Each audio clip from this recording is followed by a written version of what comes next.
this is the basketball bounce strategy. It's pretty lit. Most people can't understand what this is, and it's something that I came up with, but basically everybody says, Ben, how do I know when to buy? And the easiest way I can say is that if I took a basketball from right here and dropped it on the floor, the first bounce would be the highest bounce it created. So does that make sense? So because of that,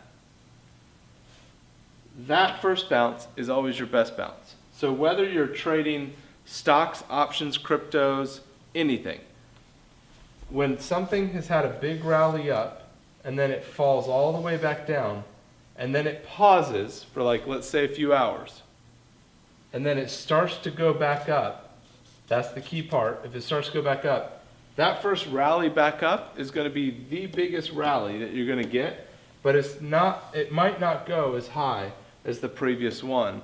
And so if you know that, you know to take profits on that bounce. Or you know to position yourself into a longer term trade or investment or whatever at that point.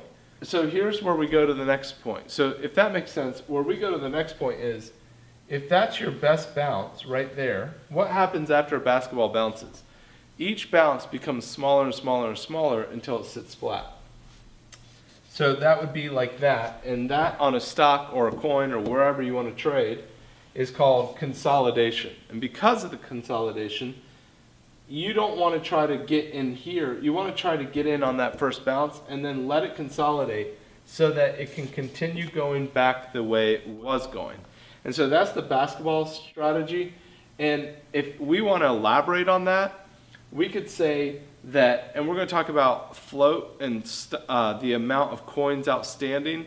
So right now, like Ripple has like multiple billions of coins out there available.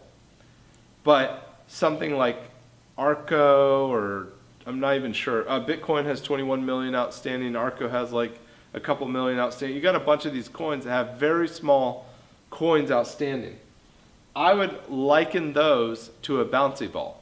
So when you drop it, it's just like bing, bing, bing. It's just a lot crazier versus a basketball is like a little bit heavier. And then a medicine ball would be like Ripple with like a couple 100 billion coins. The first drop is going to bounce a little bit and then not a lot. So the less the coins are on the circulating supply, the higher and the faster those things move. So that's just a little analogy so that you guys can kind of picture where to buy and position yourself for a long-term investment or whatever you're doing. But just don't buy the tops of these moves. Don't buy the rallies. And that's it.